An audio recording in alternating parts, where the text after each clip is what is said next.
किंवा श्रम ही श्रीराम आहे, म्हणजे काम करणार आहेत तोपर्यंत तुम्हाला तुमचं अस्तित्व मिळणार नाही. त्यामुळे मग बाबांनी इथे या लोकांचं पुनर्वसन करायचं असं ठरवलं. मग ज्यावेळी 6 कुष्ठरुग्ण, मग नंतर संख्या वाढली आणि काही बाबांनी ठरवलं की आता आपण शेती करू. मग शेती करण्यासाठी आता आपल्याकडे त्यावेळी अवजार नव्हते, कारण संस्थेकडे फक्त 14 रुपये होते, म्हणजे बाबांनी सुरुवात केली त्यावेळी कुठलीच सोयीसुविधा नव्हती. तर मग त्या 6 कुष्ठरुग्ण आणि बाबांमध्ये अशी चर्चा झाली की मग शेती करायची तर करायची कशी, कारण त्याला नांगर लागणार, त्यांना बैल लागणार, बाकी सगळ्या आणखीन गोष्टी लागणार. त्यावेळी त्यांनी सांगितलं की आपण फक्त हाताने करायचे असेल तर आपण भाजीपाला, फळं हे पिकवू शकतो. एक मग खडकाळ जमीन त्यांनी साफ केली, त्याला चहूबाजूने दगडं लावले, काळी माती करून त्याला व्यवस्थित मग त्यांनी फळभाज्या पिकवायला सुरुवात केली. मग त्या फळभाज्या पिकवून जेव्हा बाजारात घेऊन जायची त्यावेळी लोक घ्यायची नाही, कारण म्हणायची ही कुष्ठरोगांनी पिकवलेली भाजीपाला आहे. म्हणून त्यावेळी बाबांना तेवढा म्हणजे जे नेलेलं आहे ते वापस आणावं लागायचं.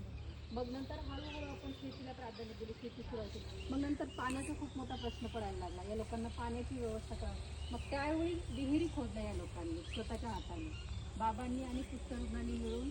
ज्यांना हाताला बोटं नाहीत अशा लोकांनी इथं विहिरी खोदलेल्या आहेत. विहिरी असतील, तलाव असतील, आपल्याकडे जी काही 20 विहिरी आहेत, 13 तलाव आहेत, सगळ्या हँडमेड आहेत, हाताने खोदलेल्या आहेत. मग असं हळूहळू हे एकंदरीत सुरू झालेले आहेत. मग हळूहळू आपल्याकडे प्रोजेक्ट जे काय आपण डिपार्टमेंट पाहणार आहोत, मग त्याच्या पायाभूत सोयीसुविधा असतील त्या डॉक्टर विकास आमटे यांनी याला पुढे नेलेले आहेत. बाबांची 2 मुले आहेत, डॉक्टर विकास आमटे आणि डॉक्टर प्रकाश आमटे. प्रकाश आमटे हेमलकशाचा प्रोजेक्ट सांभाळतात आणि डॉक्टर विकास आमटे हा आनंदवनचा प्रोजेक्ट सांभाळतात.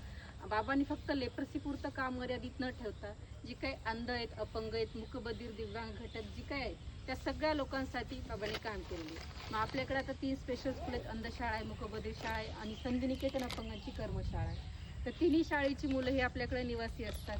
त्यांचं पूर्ण 1ली ते 12वीपर्यंतचे शिक्षण आपण इथे देतो. त्यानंतर आपल्याकडे पूर्ण KG to PG शिक्षणाची सोय आनंदवालामध्ये. तुम्हाला येताना आनंद निकेतन कॉलेज लागलं असेल. 1963 मध्ये बाबांनी खरं तर लेप्रसी पेशंट म्हणजे लेप्रसीपासून सुरुवात केली, पण त्या कॉलेजचा काही संबंध नव्हता. पण बाबांनी आपण ज्या समाजात त्या समाजालाही आपलं काहीतरी देणं लागतं म्हणून 1963 मध्ये आनंद निकेतन कॉलेजची स्थापना केली. त्यामधले पहिले विद्यार्थी डॉक्टर विकास आमटे आणि डॉक्टर प्रकाश आमटे. मग त्यानंतर तिथं बरीचशी विद्यार्थी, इथल्या जवळपासच्या भागामध्ये एकही कॉलेज नव्हतं, बरीचशी विद्यार्थी तिथून शिकून गेले. एक डॉक्टर कृष्णा इल्ला म्हणून होते, जे की हैदराबादमध्ये जी कोवॅक्सिन लस काढलेली आहे ती त्यांनी काढलेली. तर त्यांनी इथं गुरुदक्षिणा म्हणून आनंदवनामध्ये पूर्ण डोस फ्रीमध्ये दिलेली आहे. तर आनंदवनच्या पूर्ण आनंदवासियांचे पूर्ण 3ही डोस कंप्लीट झालेले आहेत.